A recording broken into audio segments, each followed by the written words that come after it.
Guys, and welcome back to episode 110 of the Sim Racing Show. And this week, the Sim Racing summer hardware sales have just started because two massive brands who never used to discount outside of very small windows are back with big summer sales. So Fanatec have got their summer sale, and Moza fired straight back with their own discount. So what is actually worth getting? We'll break it down in just a second. Project Motor Racing has also dropped another big update with classic GT icons and more VR progress, but the community still doesn't sound fully convinced. We'll get into it. NASCAR 26 finally has a release window. ASETEK Rally is teasing what looks to be a very Greek new stage, which is great news for rally fans. And Forza Horizon 6 has already had to shut down an exploit that was printing insane amounts of credits, and the FIA is making yet another push into sim racing esports, and more to come. Let's start on the sales, because Fanatec are back with a summer sale, and are these extra sale prices finally enough to make, let's be honest, Fanatec ecosystem properly competitive again? And what's worth getting, because not every deal is automatically the best deal in sim racing.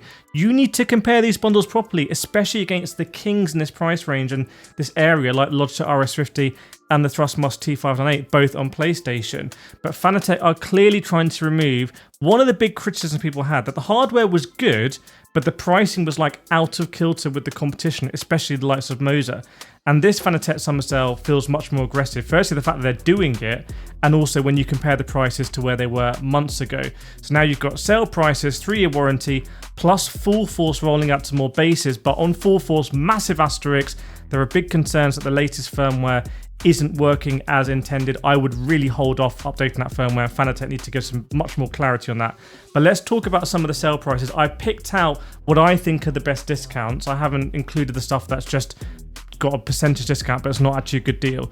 So the ClubSport GT Cockpit, the cockpit that you probably see me use a lot on the channel, that's down $100 from $1,000 to $900. Obviously compare that against the likes of GT Mega, where you get 5% off using code Kireth, also Placey, also SimLab, the aluminium extrusion ones. But if you want the ClubSport GT Cockpit, that's 10% off. The ClubSport V3 pedals are also 10 or 9% off, can't work it out. They've gone down from $429 to $389. That's $40 off. Any other time of the year, apart from today, I would say that's a good deal. However, very soon, the podium pedals are going to go on sale. So wait for reviews on the podium pedals, including my review on the podium pedals, to be honest, where I'll be able to compare against the V3s. Another one I picked out, the Porsche Vision GT wheel, a wheel that has its flaws, no doubt, but is aesthetically a very nice wheel to look at and does have some advantages. That's gone down $50, 14% from $349 to $299, so quite a bit of good money off there. And then I think this is probably one of my favourite bits of the Fanatec sale. The CSL Steering Wheel GT3, which is the successor to one of my favourite wheels of all time, the McLaren G3 there, is down $30 from $229 to $199. So that's under $200, 13% off. That's a great buy if you're on Fanatec, I could recommend that. And also something else I picked out, the GT Cockpit seat is down to $299. So if you're looking for a seat, you've got that as well. Other stuff like the ClubSport DD Plus, I wasn't that impressed by the discounts. This is what I've picked out. By the way, anything on Fanatec, use my affiliate links. If something isn't on discount, but it's still a good buy, use my code Kireth. It should apply there and give you a 5% discount. Right, but Moza have also jumped in with their own mid-year sale. So this is it. You can't do everything in isolation. They're going to be Fanatec ambassadors who just tell you about Fanatec. There's going to be Moza ambassadors who just tell you about Moza.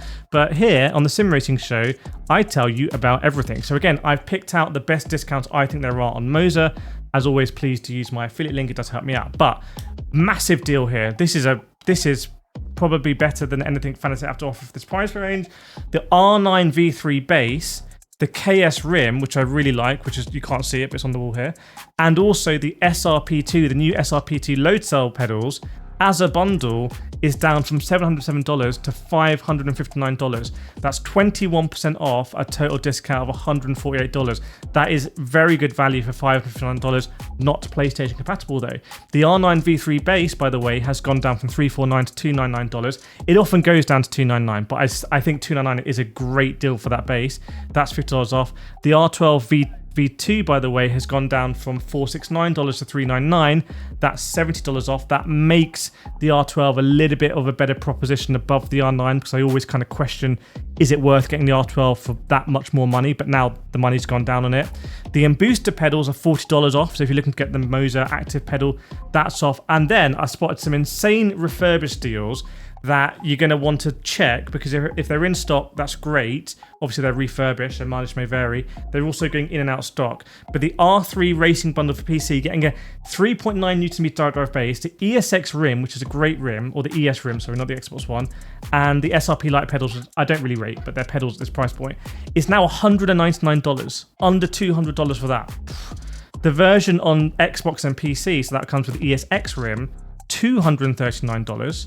So if you want an Xbox rim for your existing Moza setup, you can get that and sell the rest of it.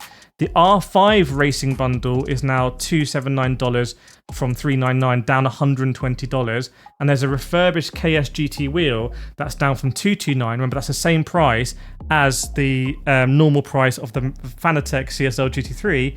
But Moza have gone from $229 down to $159. $70 off, but that's refurbished. But it's interesting to see the competition here. Also, there is an ESX refurbished wheel I saw that was down from $129 to $89. Now, this video is not sponsored by Moza or Fanatec or any other sim racing brand, but if you want to check out the latest deals, it's a perfect time to let you know about my site, simrigger.com, which is a site that basically has most sim racing brands on there. Whether I'm an affiliate or not, by the way, that's irrelevant. It has most sim racing brands in there, and it's plugged into live pricing and stock. So you should be able to check there and filter by most discount, newly added, find the refurbished stuff when random stock comes in sale. So bookmark that site, simrigger.com, and when you're bored, just browse it. Just browse for sim racing gear. You can also add your dream gear and put it in a sim rig, which I call it Sim Rigger, and then you can save that sim rig in your thing, and if you ever want to come back to it, it's there. You can also put it on a leaderboard and stuff like that. So check out simrigger.com. It's my site. I basically built it for myself, but you can also use it, and you can find the best prices on sim racing gear, and also give me feedback on it. Like, this isn't a big company doing it, it's just me. So any feedback, I will listen to it, and I can probably update the website myself. But there we go. That's the big summer sale stuff. If you found any more summer sale stuff, again, let me know in the comments or let me know on SimRigger. Now, Project Motor Racing has dropped update 2.006. Funny, it went to 2 very quickly, and now it's 2.006, and the reaction feels pretty telling.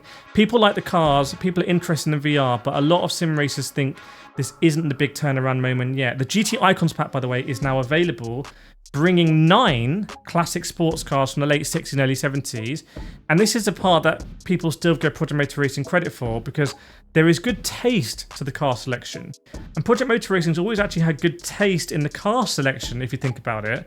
And these are raw, low aero, mechanical grip stuff that a lot of modern sims don't always focus on enough. But the bigger feeling is still that this is nice content, but the game needs to be fixed around it. Now, the update does help with that. They talk about third spring and brake duct adjustments have been added for supported cars, giving players more proper setup tools, and the slipstream models being worked as well, which should make the multiplayer feel less awkward. AI improvements, better race starts, console replay saving, HUD changes, lots of stuff they're talking about. The main thing is that they've signed the legendary Aris, who I think is their chief creative officer or some role like that.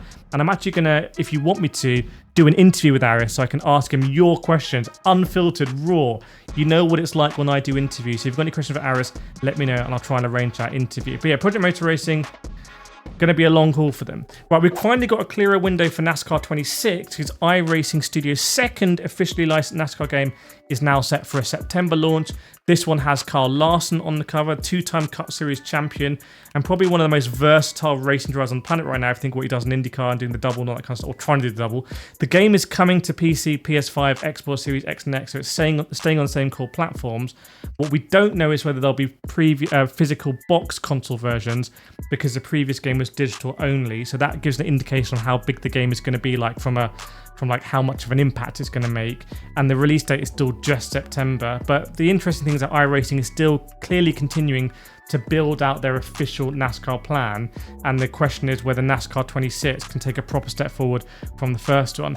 Now, ACC, I bet you weren't expecting this in the sim racing show, so if you enjoy this piece of news, put ACC in capitals in the comments, because although it might not be in like real active development anymore, console players have finally received a bit of love, because the PlayStation 5 and Xbox Series X and X versions have now received the 2025 GT World Challenge livery update, which PC players got all the way back in December. Yes, it's late.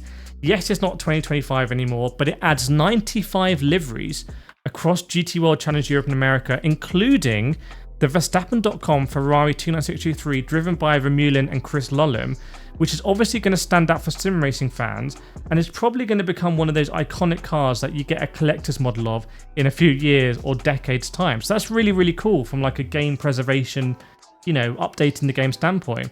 And the interesting thing with ACC is that even though development of the game is basically ended, the game still has a serious place in the sim racing world. It still feels like, I think, the GT3 benchmark in a lot of ways when it comes to the atmosphere, sound, car behavior, the tannoys, right? You know what I'm talking about when you're in the car, everything's shaking, the race logic there, and the official GT World Challenge vibe. I don't think anything else has matched it yet, which is kind of crazy. Like an ACC2 could do very, very well. So good news to console players. Now, keeping the Assetto Corsa cinematic universe, because Assetto Corsa Rally started to tease what's coming next, and last week Kunos and Supernova showed a sneak peek at a new stage.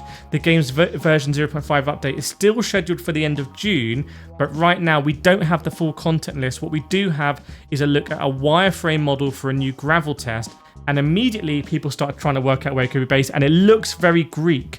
And that would make a lot of sense because the real-world WRC Acropolis Rally is coming up soon. And if you're going to add a gravel stage around this period, a rough, dusty, technical Greek-style road is a very obvious candidate. And this is exactly on the button what Assetto Corsa Rally needs, more stage variety. And it could add a lot of character as well.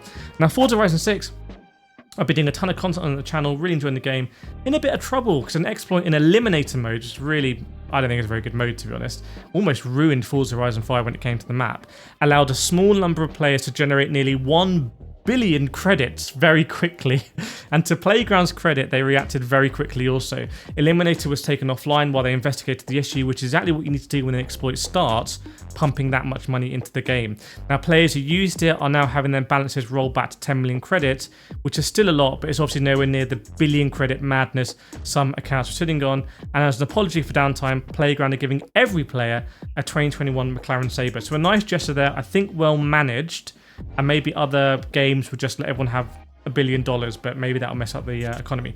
Now, the FIA is continuing to push deeper into sim racing esports, and last week it sent out a call to proposal looking for organisers and promoters to help create FIA affiliated championships. So basically, they're looking for partners who can help build and run esports competitions under the FIA banner. Anyone interested has until August 17 to submit proposals. Now, let me know if I should be submitting a proposal. Obviously, I'm a guy with a load of ideas in sim racing. You've seen what I've done with SimRigger, and I think we could do some really cool stuff to make esports genuinely accessible.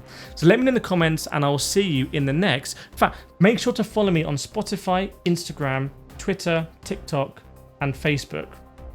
And then you've got me covered everywhere. And I'll see you in the next one.